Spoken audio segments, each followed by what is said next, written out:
பாஜகவுடன் திமுக நட்பு பாராட்டுகிறதான்ற கேள்விக்கு முன்னாள் எம்பி யாருமே எதிரி ஃப்ரெண்ட்ஸ் அப்படிலாம் ஒரு பாலிடிக்ஸ்ல யாரையுமே சொல்ல முடியாதுங்க. தமிழ்நாட்டுக்கு எது நல்லதோ அது எங்க இருந்து வருதோ அதை கண்டிப்பாக நாங்க நிரந்தர எதிரியும் இல்லை நண்பனும் இல்லை கூட ஏற்றுக்கலாம். ஆனா எந்த அழுத்தத்திற்கும் இந்த அரசோ முதலமைச்சரோ பணியறதுக்காக சூழலே கிடையாது. இன்னொரு செய்தி என்னன்னா, ஆதார் இருந்தாதான் அரசு மருத்துவமனையில சிகிச்சை பெற முடியும் அப்படிங்கிறது கண்டிப்பா கிடையாது. இதன் காரணமாக எந்த ஒரு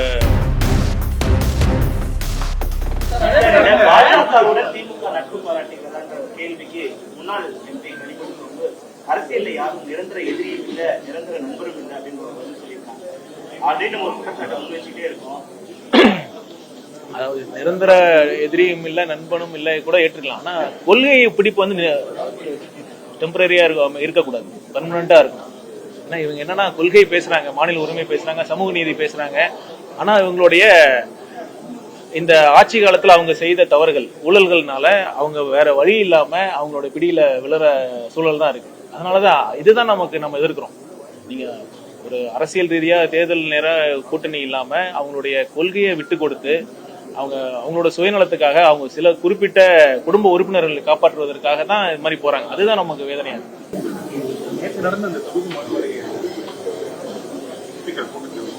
காங்கிரஸ் கொடுத்த அழுத்தத்தினாலதான் இந்த கூட்டத்தை தமிழ்நாடு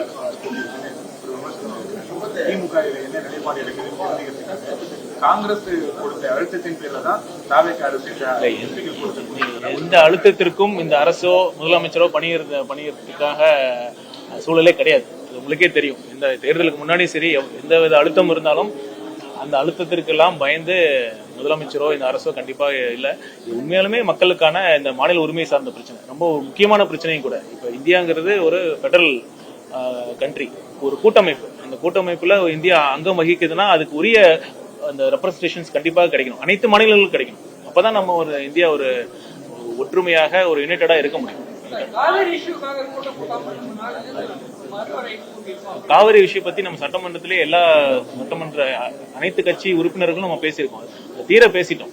அதாவது அதுவும் முக்கியம் தான், அது எல்லாம் கிடையாது. காவிரி இஷ்யூவை பேசினாதான் இதை பேசணும் கிடையாது, ரெண்டும் பேசணும். அதை பேசலங்கிறதுக்காக அதாவது சட்டமன்றத்துல பேசிட்டோம்.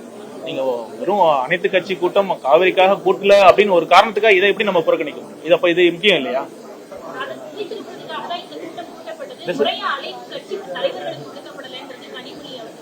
சரி, முறையா அழைப்பு இல்லைன்னா கூட வச்சுக்கிட்டா கூட இது அவ்வளவு முக்கியத்துவம் வாய்ந்த ஒரு விஷயம் இல்ல. அது முக்கியத்துவம் கருதியாவது வந்திருக்கணுமா இல்லையா?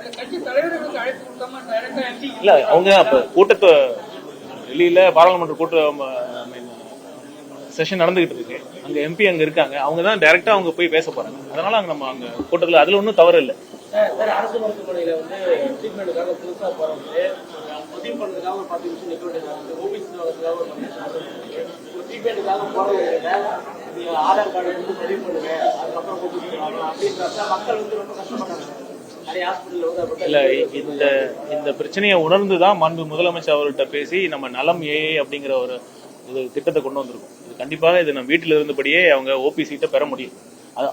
இன்னொரு செய்தி என்னன்னா, ஆதார் இருந்தாதான் அரசு மருத்துவமனையில சிகிச்சை பெற முடியும் அப்படிங்கிறது கண்டிப்பா கிடையாது. இதன் காரணமாக எந்த மருத்துவமனையிலும் சிகிச்சையை நம்ம மறுக்க முடியாது என்பதையும் நான் சொல்லிக்கொள்ள கடமைப்பட்டிருக்கேன். ஆதார் பண்ணணும். ஆதார் இல்ல, ஆதார் ஆப்ஷனல் தான், ஆதார் மேண்டேட்டரி கிடையாது. ஆனா ஆதார் இப்ப ஒன்றிய அரசு இது மாதிரி ஆபா ஐடின்னு ஒன்று கிரியேட் பண்ணி ஆதார் மூலமா கிரியேட் பண்ணி சென்ற ஆட்சியிலேயே இதை இம்ப்ளிமெண்ட் பண்ண ஆரம்பிச்சிட்டாங்க. கிட்டத்தட்ட ஒரு 40% நம்மளுடைய பயனாளர்களை ஆதார் ஐடியை கொடுத்து நம்ம ரெஜிஸ்டர் பண்ணிட்டாங்க, முழுமை அடையல. அதுதான் இப்ப